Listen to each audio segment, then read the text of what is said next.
The Whisper of the Worm is arguably one of Destiny 2's greatest missions. It features a fantastic mix of platforming and boss fights, epic and unique music, delivering a truly powerful weapon and some fairly deep lore. With certain locations like Io being vaulted in September, it is currently unknown what will happen with this mission.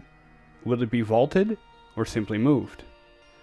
Welcome back, my friends, to another Embrace Destiny video. Kaz PhD here, and today we are going to break the Whisper mission down in order to help those of you who are new, or maybe just haven't finished the weapon or upgraded the catalyst, in the hopes of helping you, especially in case the mission goes away in September.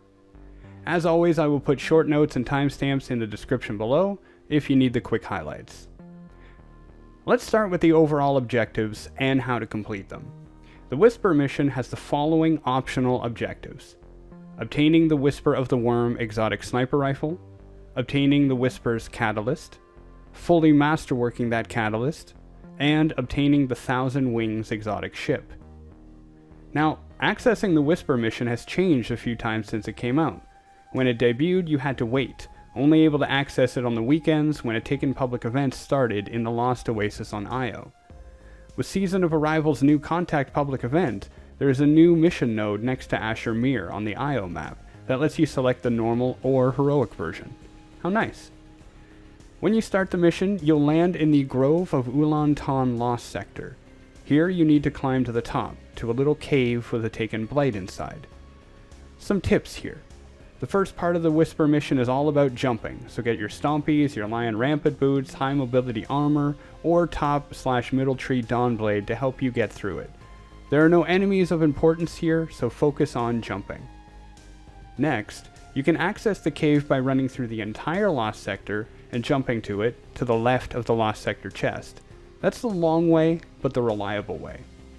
You can also access it right from the spawn by jumping on rocks and roots. Maybe consider practicing in the normal Lost sector before you start the mission. On screen you'll see the route that you have to take. Watch out for the boop walls, as I call them, platforms that shoot you off into space. Note, Titans with Lion Rampants can especially skip a lot of this jumping section.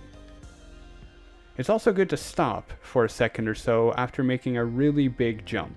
The reason is that if you die without taking a quick stop, the game may respawn you at the last place you were safe, so it might put you further back than you'd like. For this entire mission, I recommend a solar subclass. I main Titan, and I prefer Top Tree Sunbreaker for both the solar damage later on and the shoulder charge for making some of the longer jumps. If you're having trouble with the platforming, try looking down at your feet. Seeing where you're landing can be a big help. If you're bringing a sword, try switching to it for a wider field of view with the third-person perspective. Once you get to the open space with spheres and portals, you'll need to go to the last portal on the upper right. Getting there isn't as hard as it first appears. When I first did this, I made some big, risky jumps, but it turns out there's a ledge that makes this far easier. Should be on screen now. Follow it, jump into the portal, and jump once or twice before hitting the ground so you don't die from fall damage. Once here, in the green room, take a few steps forward, drop down, turn around, and look for the blinking fluorescent light. Here you can crouch and crawl into the little corner and access a shortcut. Then a couple of twists and turns and you arrive at the diving board, the Leap of Faith. Try not to approach this with too much speed and try to approach it in a straight line. Otherwise, you'll likely bounce off. Then a couple of lefts and rights, and you've arrived at the first room of ads. Now, when I do this, I equip the Lion Rampant boots before even starting, and then switch to something else right here. You might as well. Even on console, you'd only be losing 10 to 20 seconds, and if it helps make the platforming easier, why not? In the next few rooms, you'll have major enemies with solar shields, and a lot of minor enemies. You'll also have Taken Blights. The objective is to kill the enemies. The blights don't exactly matter. You can progress without killing them. However, when you die, you usually get sent back based on the last blight you killed. For example, if you die in the second room and killed no blights in the first, you'll likely spawn at the start of the first room. Anyway, some tips here. I like to focus on the majors first. Use your cover and take them down. You can use the Blight in the beginning as cover, which is especially good for taking out the first major. If you're going with a ranged approach, a solar scout rifle such as the Polaris Lance is a great choice. If you're going close quarters, something like Fellwinter's or my favorite, the Icolo shotgun, are also good. You should have your super by this room, so I recommend using it fairly early. I usually take out the majors, use my super, spawn more adds, and clean them up. Once the adds are dead, a blight will appear on the path ahead, and shooting it will open it. The next room is very small, and has caves to the left and right. Use them, take out the enemies. Remember, solar damage is your friend, and finishers help you move quickly and save ammo. This next room can be a real challenge, and is usually the last place that slows people down the most. Just like the first room, there are majors, and there are blights and adds. Just like the first room, I recommend taking out the majors first. There are caves on the bottom left and right you can use, but getting to them involves getting past a void-shielded wizard. Since the right side wizard also has line of sight to a fire-throwing knight, I usually start on the left. Jump up to the crawl space, kill the knight quickly, take out the knight on the far side, or take out the one on the middle left in the middle of the room. If you have your super again, consider using it to take out the snipers and damaging the enemies in the back. Once I've taken them out, then I usually work on the wizards, and void-shielded enemies on the ground. Remember to use your cover and watch those blights. Again, once they're all dead, shooting the blighted wall is your way forward. Now, here's something they don't teach you. In order to get to the final room, you have to open a path ahead just down in a big hole in the ground. But you don't have to kill everything in this room to do it. Instead, first, kill the 2 Cabal who spawn at the door behind you. They'll spawn in as soon as you walk forward. Then, kill the 3 snipers who appear directly in front of you and up to the left. Once that's done, you can jump in the pit, shoot the blight, and head to the final room. I personally leave the adds up top for a few reasons. 1, killing them wastes time, and 2, I may need to farm them later for ammo or orbs of light. If they're being a problem though, stopping you from getting to the boss room, then by all means do what you do best. In the final room, we have, you guessed it, more blights, and arc-shielded Cabal, and eventually 3 bosses we need to kill.